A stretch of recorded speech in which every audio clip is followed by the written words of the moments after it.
Hello everyone. We all know that everything is made up of atoms, right? So आज का interesting question है कि मेरे हाथ में ये पेन है और आपको मुझे बताना है कि ये पेन कितने एटम से बना है। अब आप सोच रहे होंगे मैम को क्या हो गया, हम तो एटम्स काउंट ही नहीं कर सकते, हम एटम्स को देख भी नहीं सकते, टच भी नहीं कर सकते, हम काउंट कैसे करेंगे, right? So can we really count the number of atoms in this pen? The answer is yes. So to reveal the secret behind counting the uncountable atoms, let's start today's topic, mole concept, with your chemistry faculty, Ishika Bansal. So what is a mole? A mole is a quantity. Pehla point. Mole is a quantity that contains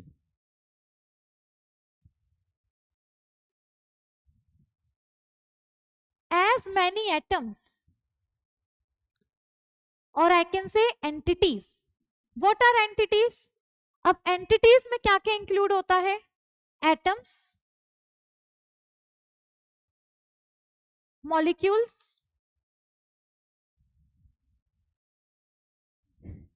electrons, protons, neutrons. तो मैंने अभी क्या बोला कि mole is a quantity that contains as many entities.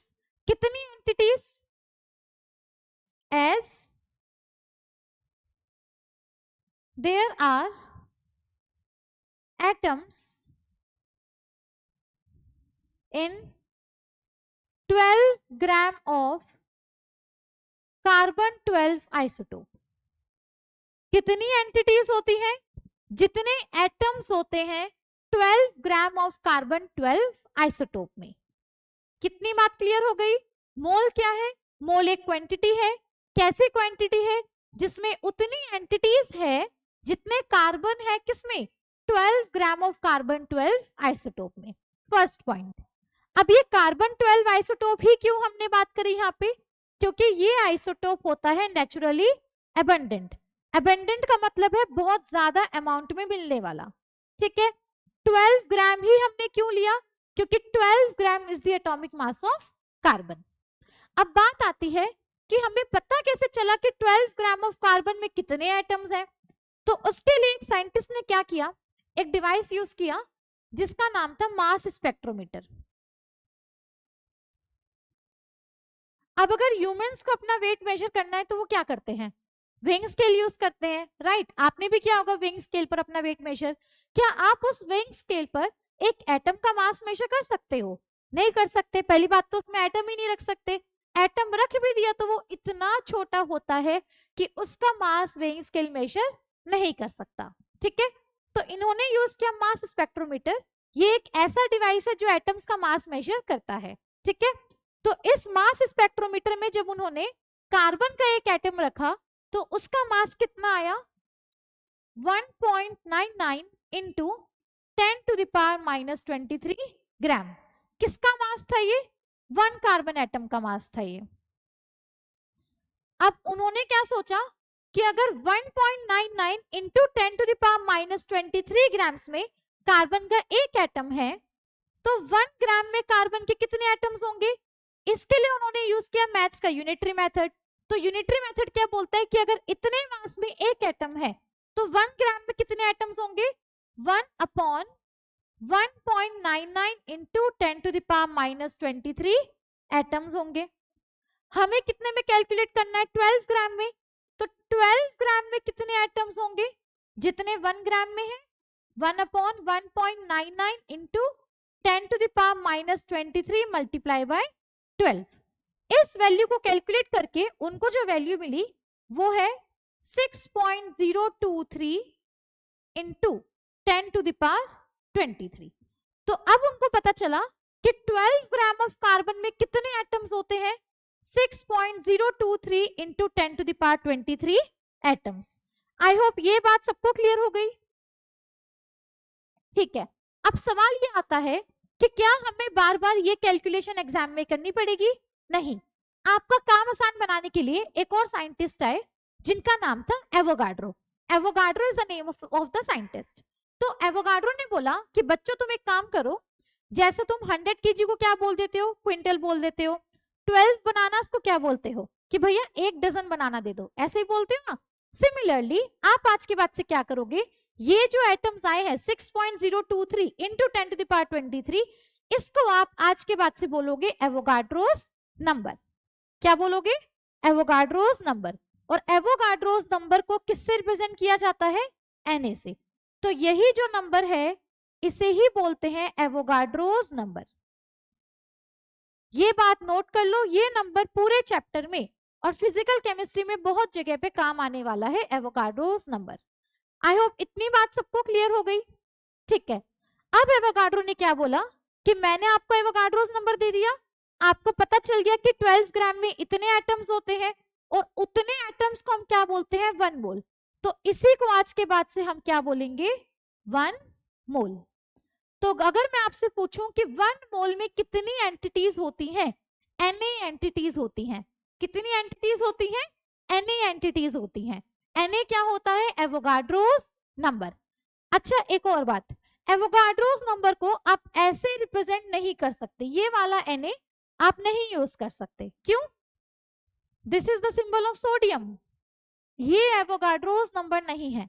Avogadro's number हमेशा कैसे represent होगा, capital N capital A, और कैपिटल ए आएगा सबस्क्रिप्ट में।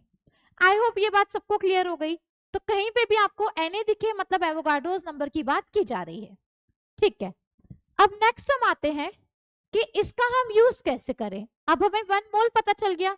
अब अगर मुझे कहीं पे इलेक्ट्रॉन्स निकालने हैं, प्रोटॉन्स निकालने हैं या मॉलिक्यूल्स निकालने हैं, तो मैं मोल की मदद से ये एंटिटीज कैसे कैलकुलेट कर सकती हूँ। उसके लिए I will be giving you a conversion formula. ये formula throughout the chapter आप यूज करेंगे। तो पहला फॉर्मूला है, मोल को अगर आपको कन्वर्ट करना है एटम्स में या मॉलिक्यूल्स में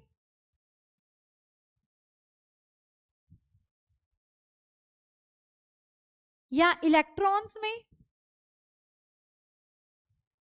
या प्रोटॉन्स में या फिर न्यूट्रॉन्स में,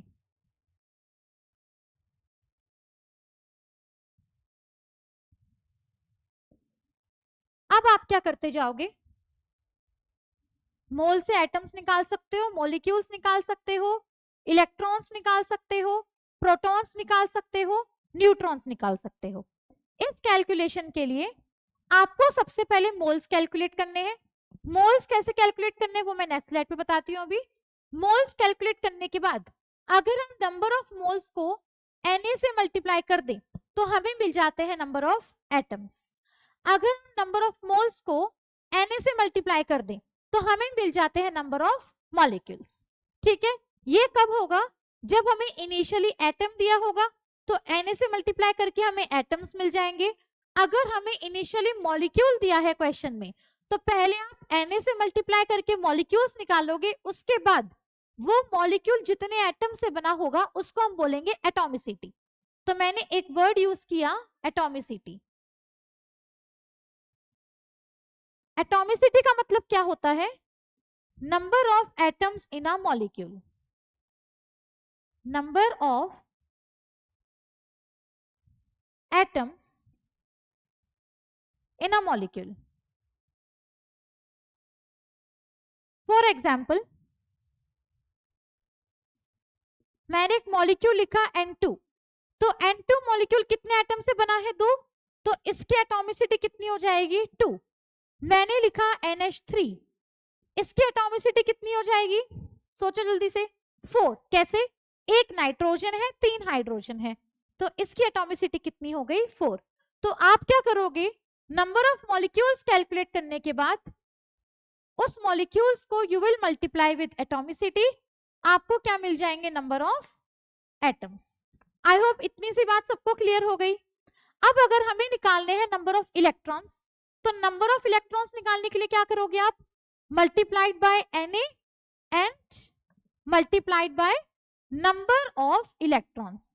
जितने इलेक्ट्रॉन्स होंगे उतने इलेक्ट्रॉन से मल्टीप्लाई कर दोगे। प्रोटॉन्स निकालने के लिए भी multiply by Na and multiply by number of protons. Neutrons निकालने के लिए again multiply by Na and multiply by number of neutrons, number of neutrons. तो मैंने क्या कन्वर्जन बताया कि अगर मोल को कन्वर्ट करना है एटम्स या मॉलिक्यूल्स में तो Na से मल्टीप्लाई कर दो। अगर हमारे पास मॉलिक्यूल्स है और हमें एटम्स निकालने हैं तो एटॉमिसिटी से मल्टीप्लाई कर दो। अगर हमें इलेक्ट्रॉन्स निकालने हैं तो Na से मल्टीप्लाई करके नंबर ऑफ इलेक्ट्रॉन से मल्टीप्लाई कर दो। अगर हमें प्रोटॉन्स निकालने हैं तो Na से मल्टीप्लाई करके नंबर ऑफ प्रोटॉन से मल्टीप्लाई कर दो। अगर हमें न्यूट्रॉन्स निकालने हैं तो Na से मल्टीप्लाई करके नंबर ऑफ न्यूट्रॉन से मल्टीप्लाई कर दो। आई होप ये वाली कन्वर्जन सबको समझ में आ गई। थ्रू आउट द चैप्टर बेटा ये चीजें काम आने वाली है, ये बिल्कुल बेसिक्स चल रहा है जो हर क्वेश्चन में आपको काम आएगा, ठीक है। पर मैंने यहाँ पे 3 चीजें लिखी हैं। एक नाइट्रोजन का एटम है, ये क्या है? नाइट्रोजन का एटम। अगर ऐसे सिंगल एलिमेंट देखने के लिए मिलता है तो उसको हम बोलते हैं एटम। ये क्या है? नाइट्रोजन का मॉलिक्यूल। ये क्या है? NH3। This is a compound, इसको हम मॉलिक्यूल भी बोल सकते हैं। तो ये NH3 मॉलिक्यूल भी बोल सकते हो, इसको आप कंपाउंड भी बोल सकते हो, मॉलिक्यूल और कंपाउंड। अब आपसे क्या पूछा गया है यहाँ पे कि अगर मेरे पास इसका 1 मोल है तो इसके 1 मोल में कितने एटम्स हैं? जल्दी से बताओ, इसके 1 मोल में कितने एटम्स हैं? तो आपने बोला कि मैम आपने अभी सिखाया था कि अगर हमें मोल से एटम्स निकालने हैं तो हम Na से मल्टीप्लाई कर देंगे और हमें पता चला कि इसके पास 1 into Na एटम्स हैं। कितने एटम्स हैं? 1 into Na एटम्स।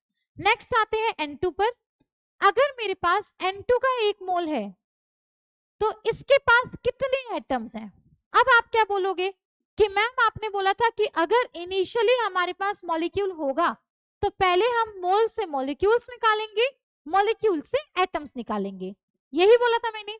तो आप क्या करोगे? आपके पास 1 मोल है, ठीक है, तो 1 मोल से मॉलिक्यूल्स कैसे आएंगे? Na से मल्टीप्लाई करके। तो जब मैं इसको Na से मल्टीप्लाई करूंगी तो मुझे क्या मिला?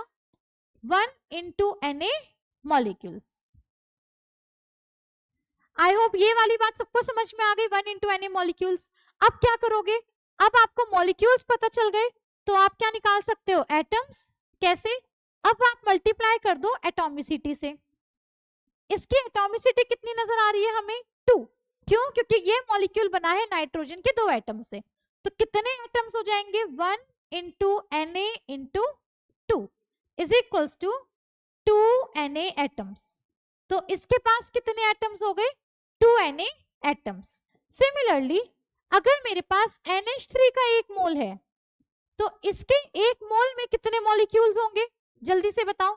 1 मोल इंटू Na, तो इसके पास हो गए 1 into Na मॉलिक्यूल्स। अब मुझे मॉलिक्यूल से एटम्स निकालने हैं तो मैं क्या करूं? तो मैं इसको एटॉमिसिटी से मल्टीप्लाई कर दूंगी। इसकी एटॉमिसिटी कितनी है? जल्दी से देखो, मैंने पीछे भी बताया था आपका एटॉमिसिटी मतलब नंबर ऑफ एटम्स। n के आगे कुछ नहीं लिखा है, मतलब n की एटॉमिसिटी कितनी है? 1। हाइड्रोजन की कितनी हो गई? 3। तो टोटल कितनी हो गई एटॉमिसिटी? 4। तो कितने एटम्स हो गए? 1 into Na into 4। 1 into Na into 4 मतलब 4 Na एटम्स। कितने एटम्स हो गए? 4 Na एटम्स। इस 4 Na में से अगर आपसे पूछा जाए कि हाइड्रोजन के कितने एटम्स हैं तो हाइड्रोजन की एटॉमिसिटी कितनी थी? 3। तो आप 1 into Na को मल्टीप्लाई कर दो 3 से, तो आपको पता चल रहा है कि इस 4 Na में से Na एटम्स हैं किसके? Na एटम्स हैं नाइट्रोजन के और 3 Na एटम्स हैं हाइड्रोजन के। 3 Na एटम्स किसके हो गए? हाइड्रोजन के। टोटल कितने आ गए हमारे पास? 4 Na एटम्स। आई होप अब तक मोल, एटम और मॉलिक्यूल इतनी बात सबको क्लियर हो गई। मोल, एटम, मॉलिक्यूल, ठीक है। इसी के साथ आगे चलते हैं। Question time. पहला क्वेश्चन क्या बोल रहा है? ध्यान से देखो। Calculate the number of moles, molecules and atoms in 1 gram of N2। आपको अब यहाँ पे मोल नहीं दिया है, पीछे वाले क्वेश्चन में क्या दिया था, मोल। इस वाले क्वेश्चन में क्या दिया है, ग्राम। मतलब 1 ग्राम क्या हो गया यहाँ पे हमारा गिवन मास। अगर मेरे पास गिवन मास है तो मैं क्या करूं, गिवन मास से हम निकाल सकते हैं नंबर ऑफ मोल्स। कैसे निकाल सकते हैं, लेट्स स्टार्ट राइटिंग। हमारे पास गिवन क्या है, सबसे पहले लिखो गिवन। गिवन है हमारे पास 1 ग्राम, तो गिवन मास हो गया कितना, गिवन मास हो गया 1 ग्राम। N2 क्या होता है, एक मॉलिक्यूल। इस मॉलिक्यूल का मॉलिक्यूलर मास क्या होगा, इस मॉलिक्यूल का मॉलिक्यूलर मास कितना हो जाएगा, N2। N2 में नाइट्रोजन का एटॉमिक मास कितना है, 14। नाइट्रोजन के कितने एटम्स हैं, 2, तो इसका मॉलिक्यूलर मास कितना हो गया, 28 ग्राम पर मोल। अब मुझे क्या कैलकुलेट करना है, नंबर ऑफ मोल सबसे पहले। तो इसमें नंबर ऑफ मोल्स कितने हो जाएंगे, number of moles is equals to given mass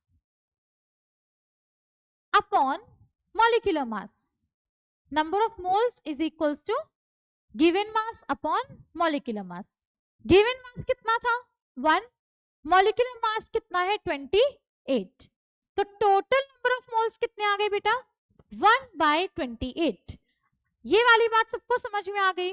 moles निकालने के बाद क्या निकालना है, जल्दी से देखो, मॉलिक्यूल्स। मोल्स से मॉलिक्यूल्स कैसे निकालते हैं, जितने मोल्स आए उसको मल्टीप्लाई कर दो Na से। तो इसमें नंबर ऑफ मॉलिक्यूल्स कितने हो जाएंगे, number of molecules is equals to number of moles into Na। तो कितने मॉलिक्यूल्स हो गए, 1/28 इंटू Na, मतलब Na/28 मॉलिक्यूल्स हो गए। क्या ये बात समझ में आ गई। और Na क्या था आपका, 6.023 इंटू 10⁻23। ये वैल्यू सबको याद रखनी है, अपॉन 28। क्लियर हो गया। थर्ड हमें क्या निकालना है, एटम्स। मोल्स आ गए, मॉलिक्यूल्स आ गए, तीसरा है एटम्स। एटम्स निकालने के लिए आप क्या करोगे, जितने आपके मॉलिक्यूल्स आए हैं उसको आप मल्टीप्लाई कर दोगे किससे, एटॉमिसिटी से। सो मॉलिक्यूल्स इनटू एटॉमिसिटी। कितने मॉलिक्यूल्स आ गए, Na/28, Na/28। और N2 की एटॉमिसिटी क्या है, ध्यान से देखो, 2, क्योंकि वो 2 एटम से बना है। तो इंटू 2 करा तो मेरे पास क्या आ गया, Na/14 एटम्स। कितने एटम्स आ गए, Na/14 एटम्स। इसको मैं क्या लिख सकती हूँ, 6.023 इंटू 10⁻23 अपॉन 14। क्या मेरी बात सबको समझ में आ गई। मेरे पास गिवन मास था, गिवन मास से मैंने क्या कैलकुलेट किया, मोल्स। मोल्स क्या होते हैं, गिवन मास अपॉन मॉलिक्यूलर मास। मोल्स निकालने के बाद हमने क्या निकाले, मॉलिक्यूल्स। मॉलिक्यूल्स क्या होता है, मोल्स इनटू Na। मॉलिक्यूल्स निकालने के बाद हमने निकाले एटम्स, और एटम्स क्या होता है, मॉलिक्यूल्स इनटू एटॉमिसिटी। पूरा इतना समझ में आ गया, सबको क्लियर हो गया। चलते हैं नेक्स्ट क्वेश्चन पे। इस क्वेश्चन में क्या कैलकुलेट करना है, number of moles, molecules and atoms in 1 gram of N। कितने में, 1 ग्राम ऑफ N में। N सिंगल यहाँ पे दिया है, तो N क्या होगा, एक एटम होगा। तो एटम के लिए हम क्या यूज करेंगे, एटॉमिक मास। मेरे पास गिवन मास है, मुझे एटॉमिक मास पता है, क्या मैं मोल्स निकाल सकती हूँ, यस।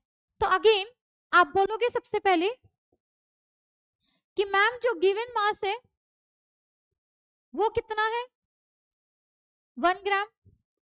एटॉमिक मास हमें याद है, हमने पीरियोडिक टेबल में पढ़ा है। एटॉमिक मास कितना होता है N का, 14 ग्राम। तो इसके पास नंबर ऑफ मोल्स कितने हो जाएंगे, given mass upon atomic mass. कितने मोल्स हो गए बेटा, given mass upon atomic mass, मतलब 1/14। अब मोल्स निकालने के बाद क्या निकालना है, मॉलिक्यूल्स। मॉलिक्यूल्स क्या होता है, मोल्स इनटू Na। तो कितने मॉलिक्यूल्स हो जाएंगे, Na/14।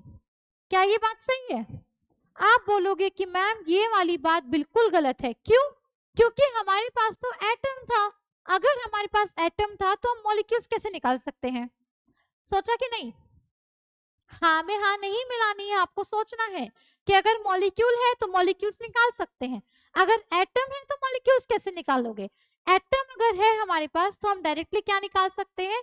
एटम्स निकाल सकते हैं। अब यहाँ पे टोटल नंबर ऑफ एटम्स कितने हो जाएंगे? एटम्स क्या हो जाएगा अब? Number of moles into Na। तो कितने मोल्स है हमारे पास? 1/14 इंटू Na। तो कितने एटम्स हो गए? Na/14 एटम्स हो गए। अब क्या ये बात सबको क्लियर हो गई? मोल्स, मॉलिक्यूल्स, एटम्स पूरा अच्छे से मैंने एक्सप्लेन कर दिया। इसी के साथ चलते हैं जेईई मेंस के क्वेश्चन पे। यस, आज हमारा पहला लेक्चर है। अभी तक हमने मोल्स पढ़ा, मॉलिक्यूल्स पढ़ा, एटम्स पढ़ा, इनका आपस में कन्वर्जन पढ़ा। इतना ही पढ़ने के बाद हम पहुंच गए जेईई मेंस के लेटेस्ट क्वेश्चन पे 2025। ध्यान से देखो क्वेश्चन क्या बोल रहा है। 2.8 इंटू 10⁻³ मोल्स ऑफ CO2। किसकी बात की गई है क्वेश्चन में? इंफॉर्मेशन रीड करते रहो और नोट करते रहो क्या क्या गिवन है। तो पहला पॉइंट गिवन है CO2। सबसे पहले CO2 का मॉलिक्यूलर मास लिख लो, कितना होगा? 12 + 16 × 2 कितना आ गया? 44 ग्राम पर मोल। ये क्या आ गया? CO2 का मॉलिक्यूलर मास। उसके बाद क्या बोला? 2.8 × 10⁻³ मोल इज लेफ्ट। हमें रिमेनिंग मोल्स दिए हैं, तो सेकंड आप क्या लिखोगे? Remaining moles. तो रिमेनिंग मोल्स कितने हो गए? Remaining moles is equals to 2.8 × 10⁻³ कौन से रिमेनिंग मोल्स हैं? आगे रीड करते हैं। आफ्टर रिमूविंग 10⁻21 मॉलिक्यूल्स, हमने क्या किया? From x milligram of sample, हमारे पास एक सैंपल था जिसका मास था x मिलीग्राम्स। उस सैंपल में से हमने 10⁻21 मॉलिक्यूल्स रिमूव कर दिए, तो रिमेनिंग मोल्स इतने हैं। मॉलिक्यूल्स रिमूव्ड कितने हैं? Molecules removed is equals to 10⁻21। सबसे पहले ये बताओ, अगर मेरे पास मॉलिक्यूल्स है, क्या मैं इस मॉलिक्यूल से मोल्स निकाल सकती हूँ? बिल्कुल निकाल सकती हूँ। कैसे? जब हमने मोल से मॉलिक्यूल्स निकाला था तो Na से मल्टीप्लाई किया था। अब अगर मुझे मॉलिक्यूल्स से मोल्स निकालने हैं तो मैं क्या करूंगी? उल्टा जाना है। तो मल्टीप्लाई का अपोजिट क्या होता है? डिवाइड। यस, तो अब हम क्या कर देंगे? Divide by Na। मॉलिक्यूल से मोल्स निकालने के लिए क्या करेंगे? Divide by Na। तो मोल्स रिमूव्ड कितना हो गया? Moles removed is equals to 10⁻21 upon 6.023 × 10⁻23। इसको मैं लिख सकती हूँ 10⁻⁻2 अपॉन 6.023। इतने मोल्स हमने रिमूव किए हैं। कितने सैंपल में से? x मिलीग्राम सैंपल में से। तो लेट्स से कि हमारे पास जो सैंपल था उसमें n नंबर ऑफ मोल्स थे, तो मैंने क्या बोली स्टेटमेंट कि लेट इनिशियली sample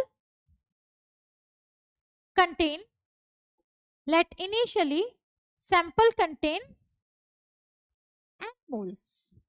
कितने moles? n number of moles. अब हम क्या करेंगे? अगर हम n नंबर ऑफ मोल्स में से इतने मोल्स को हटा देंगे तो हमारे पास इतने मोल्स बचेंगे। क्या ये बात सबको समझ में आ गई? क्वेश्चन ने क्या बोला? मैंने क्या किया? क्वेश्चन में 3 क्वांटिटीज थी, एक तो मोल ही था, दूसरा मॉलिक्यूल था और तीसरा मास था। मैंने तीनों को पहले मोल्स में कन्वर्ट कर दिया, ठीक है? तो मुझे पता चला कि मेरे पास इनिशियली कितने मोल्स हैं। उस इनिशियल मोल्स में से मैंने कितने मोल्स रिमूव किए और मेरे पास कितने मोल्स अब बचे हैं, ठीक है? तो मेरे पास क्या था डेटा? मेरे पास था n number of moles. n number of moles में से मैंने कितने मोल्स हटाए? 10⁻⁻2 अपॉन 6.023। और मेरे पास कितने मोल्स बचे? 10 की पावर कितना था? मेरे पास रिमेनिंग मोल्स होंगे 2.8 × 10⁻³ तो रिमेनिंग मोल्स कितने आ गए?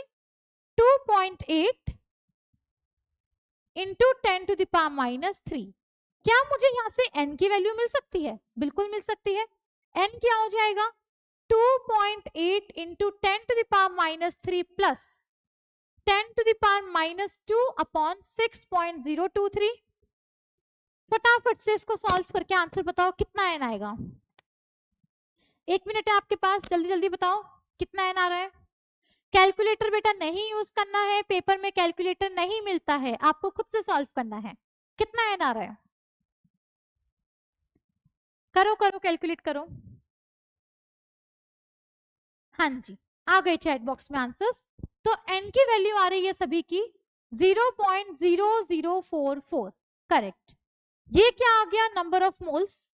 और मेरे पास क्या डेटा था? मेरे पास था कि इनिशियली जो मास है वो कितना है? x milligrams. तो मैं क्या लिख सकती हूँ अब यहाँ पे कि हमारे पास है गिवन मास। ये गिवन मास कितना है?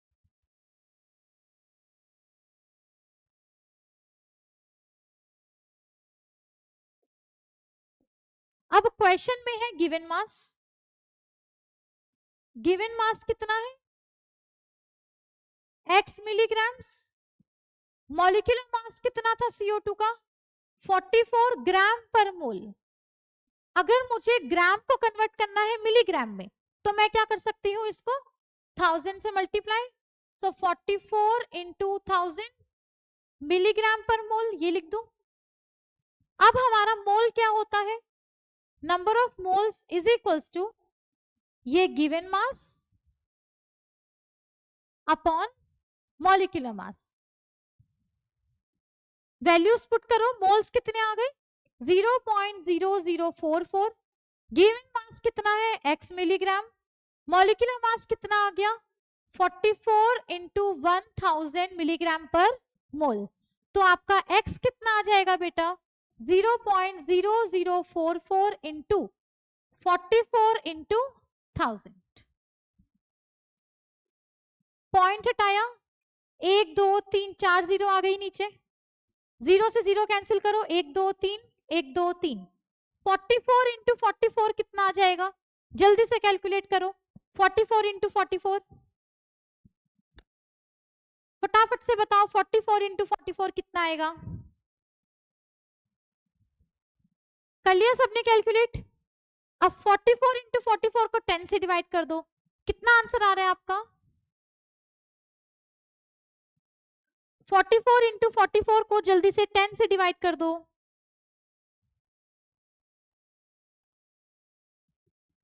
Yes correct. आंसर आ गया बच्चों का 193.6। यूनिट क्या होगी बेटा यहाँ पे? मिलीग्राम्स। क्या यूनिट होगी? 193.6 मिलीग्राम्स।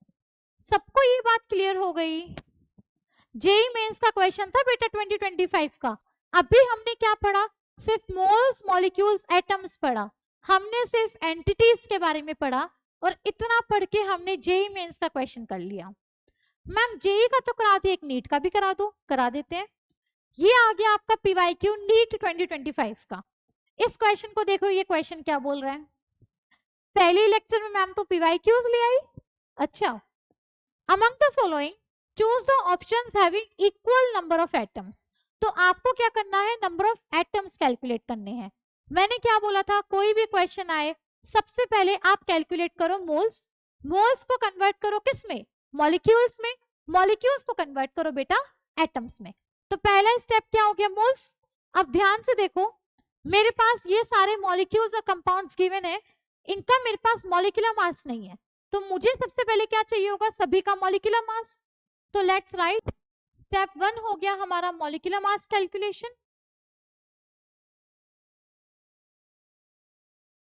अब कंपाउंड ए कौन सा है हमारा? Na2CO3। तो Na2CO3 का मॉलिक्यूलर मास क्या होगा? 23 इंटू 2 प्लस 12 प्लस 16 इंटू 3। कितना आएगा ये? 106 ग्राम पर मोल। बी पर आते हैं। बी क्या है हमारा? Na2O। तो Na2O का क्या हो जाएगा? 23 इंटू 2 प्लस 16। सी क्या है हमारा? NaOH। NaOH का क्या हो जाएगा? 23 प्लस 16 प्लस 1। डी क्या है हमारा? CO2। नहीं H2, D क्या है हमारा H2, तो H2 क्या हो जाएगा 2 × 1 दैट इज 2। E क्या है हमारा CO2, CO2 क्या हो जाएगा बेटा 12 + 16 × 2, ये कितना आ गया 44, ये कितना आ गया 40, और ये कितना आ रहा है आपका 23 × 2 कितना हो गया 46, 46 + 10 कितना हो गया 56, 56 + 6 कितना आएगा 62, तो ये हो गया 62 ग्राम पर मोल, 40 ग्राम पर मोल, 2 ग्राम पर मोल, 44 ग्राम पर मोल। ये आपने क्या कैलकुलेट कर लिया, सभी का मॉलिक्यूलर मास। ठीक है, अब मेरे पास सभी के गिवन मासेस हैं, मेरे पास सभी के मॉलिक्यूलर मासेस हैं, मैं क्या कैलकुलेट कर सकती हूँ, सबके नंबर ऑफ मोल्स। तो अब हम आते हैं हमारे स्टेप 2 पे। स्टेप 2 क्या हो जाएगा, कैलकुलेट नंबर ऑफ मोल्स, और नंबर ऑफ मोल्स क्या था हमारा, गिवन मास अपॉन मॉलिक्यूलर मास। अब मेरे पास सबका गिवन मास भी है, सबका मॉलिक्यूलर मास भी है, तो नंबर ऑफ मोल्स ए में कितने हो जाएंगे हमारे, ए के पास गिवन मास कितना है 212, मॉलिक्यूलर मास कितना है 106, तो Na2CO3 के मोल्स कितने हो जाएंगे, moles of Na2CO3 is equals to 212 upon 106, कितने मोल्स आ गए 2 मोल्स आ गए मैम। बी पे चलते हैं, बी क्या है हमारा 248 ग्राम्स ऑफ Na2O, और मॉलिक्यूलर मास कितना है 62, तो मैं क्या लिखूंगी 248 moles of Na2O is equals to 248 upon 62, ये कितना आ जाएगा 4 2 8 4 6 24, तो कितने मोल्स आ गए 4 मोल्स आ गए मैम। ठीक है, फिर हमने बात करी थर्ड की, थर्ड क्या है 240 gram of NaOH, molecular mass कितना है 40, तो हम क्या बोलेंगे सी पार्ट में moles of NaOH is equals to 240 upon 40, कितने मोल्स आ गए 6 मोल्स आ गए। डी पार्ट में क्या है हमारे पास 12 ग्राम ऑफ H2, और H2 का मॉलिक्यूलर मास कितना आ गया 2, तो मैंने बोला moles of H2 is equals to 12/2 is equals to 6।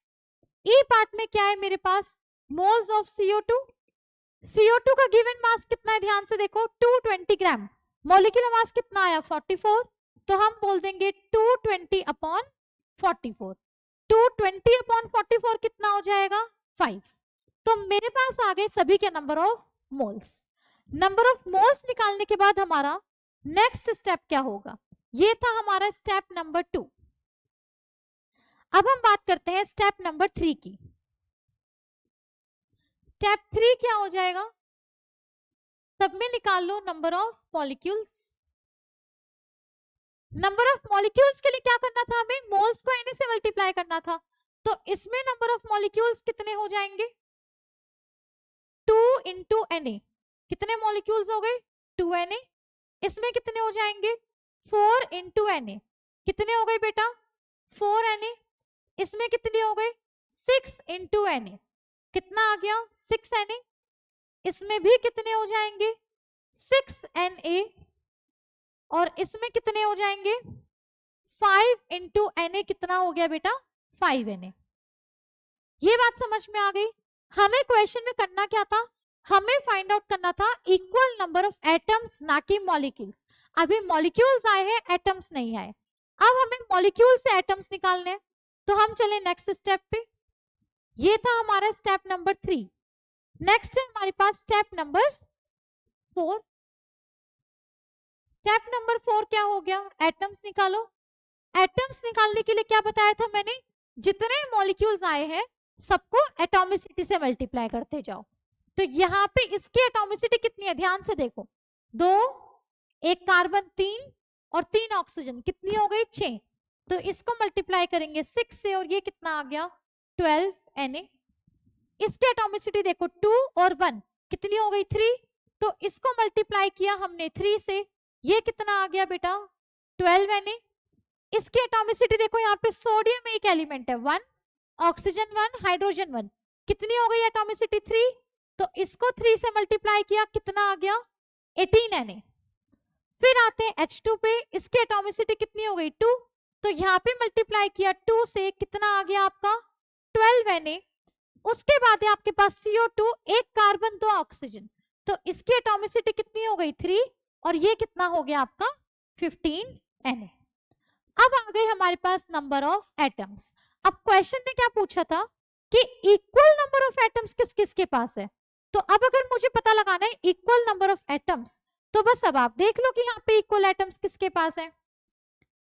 12 Na, 12 Na, 12 Na, इन तीनों के पास है equal number of atoms, Na2CO3, Na2O and H2। क्या ये बात सबको समझ में आ गई? डायरेक्टली आप मॉलिक्यूल को देख के नहीं बता सकते हो कि किसके पास इक्वल एटम्स है। पहले बेटा आप मोल्स निकालोगे, फिर आप मॉलिक्यूल्स निकालोगे, फिर आप एटम्स निकालोगे। आपको सारे स्टेप्स फॉलो करने हैं एग्जाम में। सबसे पहले स्टेप था मोल, दूसरा स्टेप था मॉलिक्यूल, तीसरा स्टेप क्या था एटम्स। अब इसी क्वेश्चन में अगर आपसे वो पूछ लेता कि यहाँ पे मैक्सिमम नंबर ऑफ एटम्स किसके पास है, तो किसके पास है 18 Na, ये यहाँ पे मैक्सिमम वैल्यू है। तो बेटा मैक्सिमम नंबर ऑफ एटम्स किसके पास हो गए NaOH के पास। अगर पूछता मिनिमम एटम्स किसके पास है, तो 12 Na यहाँ पे मिनिमम है, तो इन तीनों के पास है minimum number of atoms. I hope आपको नीट का PYQ और जेई का PYQ दोनों क्लियर हो गए आज के लेक्चर में। समझ में आया? आज का लेक्चर बेटा बहुत इंपॉर्टेंट था। हमने मोल से शुरुआत की। मोल्स में हमने पता चला कि मोल्स एक क्वांटिटी है जिसमें एंटिटीज होती है। वो एंटिटीज क्या होती है हमारी atoms, molecules, protons, electrons, neutrons. उनको आपस में कैसे कन्वर्ट करना है वो हमने सीख लिया। ठीक है, अब चलते हैं हमारे नेक्स्ट टॉपिक पे। नेक्स्ट है हमारे पास एटॉमिक एंड मास नंबर। ये आपने क्लास 8th 9th 10th में भी ऑलरेडी पढ़ा है।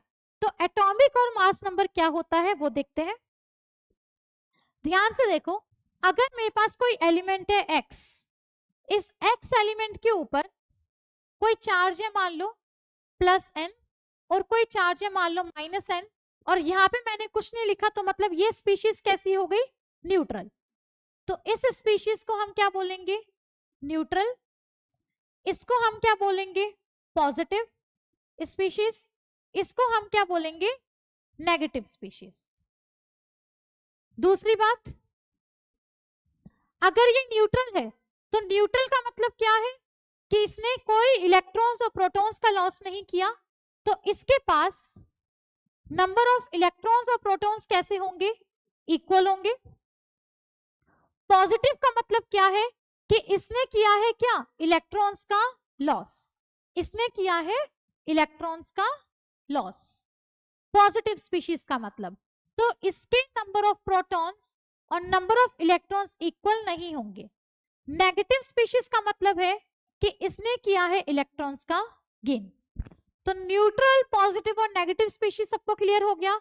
न्यूट्रल मतलब कोई चार्ज नहीं है, पॉजिटिव मतलब इलेक्ट्रॉन्स का लॉस हुआ है, नेगेटिव का मतलब इलेक्ट्रॉन्स का गेन हुआ है।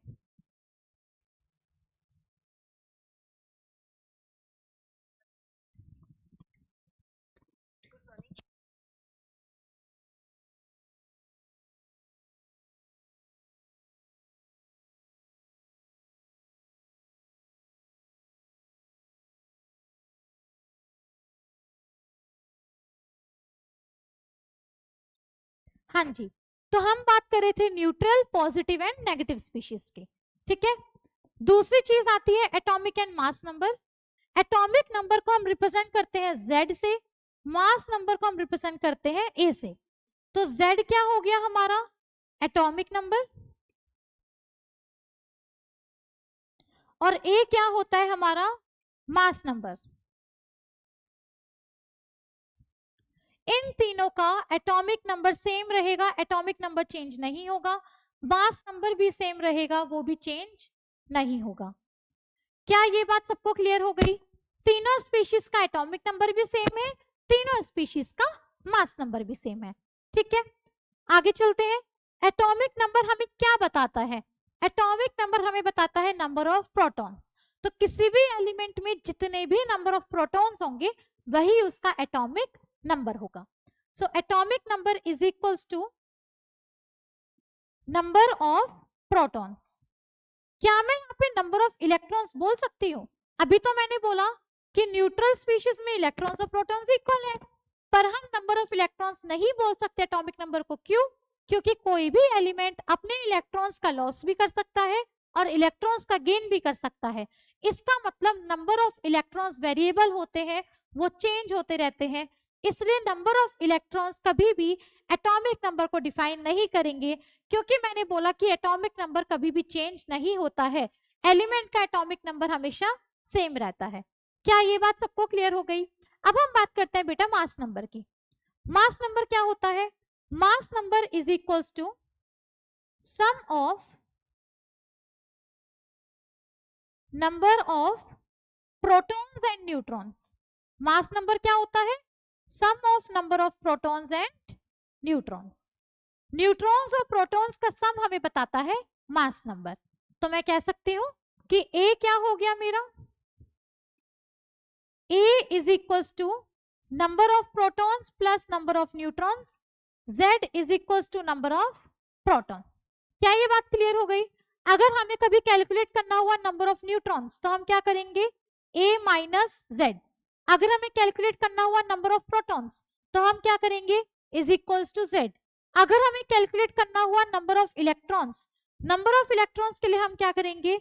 Z plus charge. क्या करेंगे? Z plus charge. क्लियर हो गई बात सबको? किसी को इसमें कोई डाउट नहीं? आगे चलते हैं। क्वेश्चन है हमारे पास, calculate the number of electrons, protons and neutrons in carbon 13 and carbon 12। दो स्पीशीज है यहाँ पे, एक है कार्बन 12, एक है कार्बन 13। हमें कैलकुलेट करना है number of electrons, protons and neutrons. तो number of electrons, protons and neutrons हम कैसे निकाल सकते हैं? देखो, कार्बन 12 का एटॉमिक नंबर कितना होगा? 6। इसका भी एटॉमिक नंबर कितना होगा? 6। इसका मास नंबर कितना होगा? 12। इसका मास नंबर कितना होगा? 13। तो इसके जनरल रिप्रेजेंटेशन क्या होगी? 6C12। ये क्या होगा? 6C13। ऐसी स्पीशीज जिनका एटॉमिक नंबर सेम होता है और मास नंबर डिफरेंट होता है उनको क्या बोलते हैं? जल्दी से चैट बॉक्स में लिख दो। ये आप पढ़ चुके हो बेटा क्लास 10th में। ऐसी स्पीशीज को क्या बोलते हैं?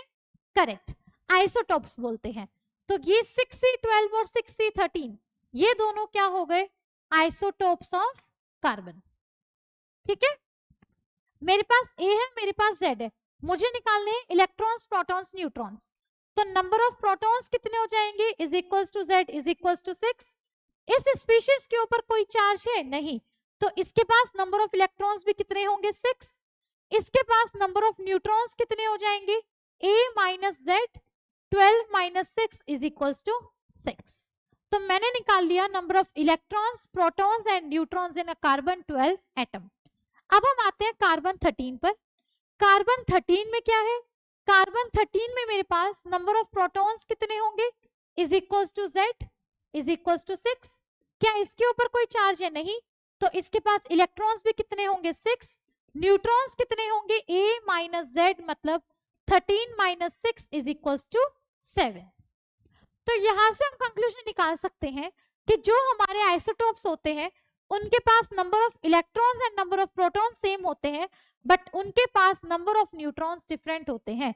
क्या ये बात सबको समझ में आ गई?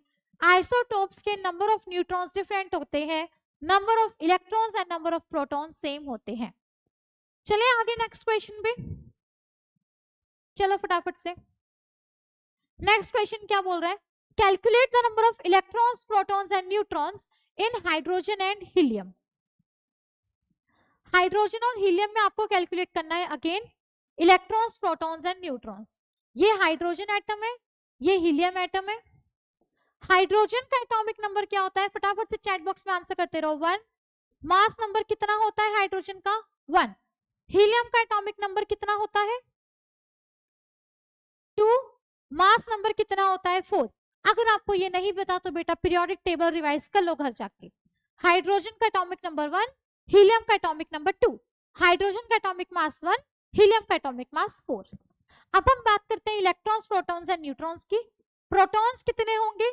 इक्वल्स टू एटॉमिक नंबर, मतलब 1। क्या इसके ऊपर कोई चार्ज है? इसके ऊपर कोई चार्ज नहीं है, तो तो नंबर ऑफ इलेक्ट्रॉन्स कितने हो जाएंगे 1, नंबर ऑफ न्यूट्रॉन्स कितने हो जाएंगे a minus Z is equals to 1 minus 1 is equals to 0। Hydrogen atom के पास 0 न्यूट्रॉन्स होते हैं, 1 इलेक्ट्रॉन होता है, 1 प्रोटॉन होता है। क्या ये बात सबको क्लियर हो गई? फिर हम बात करते हैं हीलियम की। हीलियम के पास क्या है? हीलियम के पास एटॉमिक नंबर 2 था, तो नंबर ऑफ प्रोटॉन्स भी कितने हो जाएंगे इज इक्वल्स टू 2।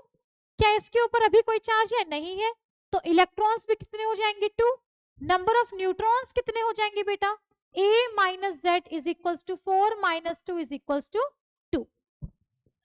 सिंपल सी बात थी, सबको समझ में आ गई इलेक्ट्रॉन्स, प्रोटॉन्स एंड न्यूट्रॉन्स की। आज का लास्ट क्वेश्चन, आपको कैलकुलेट करने हैं electrons, protons and neutrons in O and O2 minus. अब मेरे पास है यहाँ पे एक चार्ज स्पीशीज, इसके ऊपर लगा है चार्ज, इसमें क्या होगा देखो O2 माइनस। तो O का एटॉमिक नंबर क्या होता है बेटा, जल्दी से बता दो 8, मास नंबर कितना होता है 16, तो इसकी रिप्रेजेंटेशन क्या होती है 8O16। ठीक है, O2 माइनस का एटॉमिक नंबर भी क्या होगा 8। मैंने बताया था किसी भी स्पीशीज का, किसी भी एलिमेंट का एटॉमिक नंबर सेम रहता है, चेंज नहीं होता है चार्ज के साथ। मास नंबर भी कितना होगा 16। इसकी रिप्रेजेंटेशन क्या हो जाएगी 8O16 2 माइनस। अब हम बात करते हैं नंबर ऑफ प्रोटॉन्स की, is equals to atomic number is equals to 8, number of protons is equals to atomic number is equals to 8। Number of electrons, क्या यहाँ पे कोई चार्ज है? नहीं, तो यहाँ पे इलेक्ट्रॉन्स कितने होंगे 8, यहाँ पे इलेक्ट्रॉन्स कितने होंगे, ध्यान से देखो 8 तो होंगे ही होंगे। उसके बाद इसके ऊपर चार्ज कितना है 2 माइनस, 2 माइनस का मतलब इसने 2 इलेक्ट्रॉन्स गेन किए हैं, तो 8 प्लस 2 इज इक्वल्स टू 10। फिर आते हैं नंबर ऑफ न्यूट्रॉन्स। न्यूट्रॉन्स क्या होगा आपका a minus z, 16 minus 8 is equals to 8, यहाँ पे भी क्या हो जाएगा 16 माइनस 8 इज इक्वल्स टू 8। तो इन दोनों चार्ज स्पीशीज के इलेक्ट्रॉन सेम है क्या? नहीं, इलेक्ट्रॉन्स डिफरेंट है, प्रोटॉन्स एंड न्यूट्रॉन्स सेम है। तो अगर हमारे पास सेम एलिमेंट की चार्ज स्पीशीज है तो उनमें नंबर ऑफ इलेक्ट्रॉन्स डिफरेंट होते हैं, number of protons and neutrons same रहते हैं। तो आई थिंक अब आज के बाद से आपको इलेक्ट्रॉन, प्रोटॉन, न्यूट्रॉन निकालने में कोई प्रॉब्लम नहीं होगी। इसके बाद से हम कंटिन्यू करेंगे नेक्स्ट लेक्चर में from a new quantity that is AMU। ठीक है, तो अब लास्ट में आता है हमारे पास जिस क्वेश्चन से मैंने शुरुआत की थी, इस पेन में कितने एटम्स हैं। तो अब आप मुझसे पूछेंगे कि मैम आपके पास जो पेन है ये पेन कौन से मेटल से बना है, पहले ये बताओ। मैंने बोला कि बेटा ये पेन बना था आयरन से, मतलब Fe से, मेरे पास प्योर आयरन का पेन है। ठीक है, फिर आपने मुझसे पूछा कि मैम इस पेन का आप मुझे मास बताओ, इसको तो मैं वेइंग मशीन पे चेक कर सकती हूँ। तो मैंने बोला कि बेटा ये था मेरा 112 ग्राम्स का पेन। तो अब आप क्या करोगे, अब आप निकालोगे इसमें number of moles, 112 upon iron का एटॉमिक मास कितना होता है 56, कितने मोल्स आ गए 2 मोल्स आ गए। फिर आप बोलोगे कि मैम नंबर ऑफ एटम्स क्या होता है, number of moles into Na। तो कितने एटम्स हो गए इस पेन में, कितने मोल्स आ गए हमारे पास 2 इंटू Na, मतलब 2 into 6.023 into 10 to the power 23 is equals to 64012, 12.046 into 10 to the power 23 atoms है मेरे पेन में। तो मेरा क्वेश्चन गलत नहीं था, मेरा क्वेश्चन बिल्कुल सही था। आज के बाद से आप नंबर ऑफ एटम्स भी कैलकुलेट कर सकते हो। I hope you enjoyed the session. See you in the next lecture. Thank you everyone. Bye bye.